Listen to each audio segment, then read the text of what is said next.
This is 2 Minutes Together, a ministry of Central Lutheran Church, Eugene, Oregon. I'm Vicar Ben. This week, we have the distinct honor of having Reverend Dr. Mark Brocker come speak to us for our Cairo lecture series.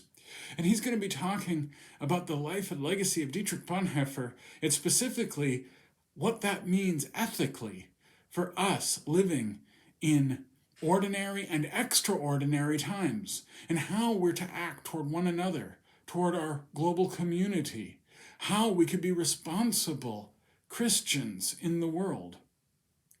It happens to be also, this week in our lectionary series, Jesus talking about when it is that he will be returning. The disciples ask Jesus, what are the signs? How can we know when these things are going to occur? Jesus replies that there'll be wars, rumors of wars, that there'll be famines and earthquakes, things many of you probably are very familiar with, this rhetoric. But what's probably less well known is what Jesus' point is. His point is not, well, I'm coming back so soon. Don't worry about how you care about one another. Don't worry about the ethics that you live in, because after all, the time is short. Some could easily go there, but that's not what Jesus does.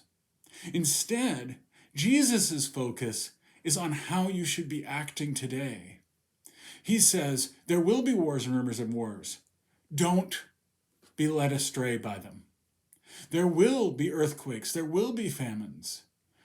Don't be confused by what's happening. Instead, be alert. Recognize that he says these are the beginnings of the birth pangs, not the ends. In fact, what he's talked about are wars, famines, earthquakes, things that are happening all the time.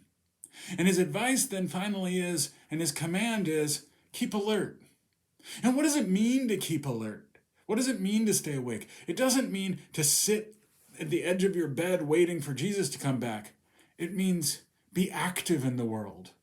What Dietrich Bonhoeffer called engagement in the world. Our ethics are not obscured by Jesus' coming back. They're engaged by Jesus' coming back. We live in a broken world, and we recognize that there will be earthquakes and famines and wars and pain and suffering.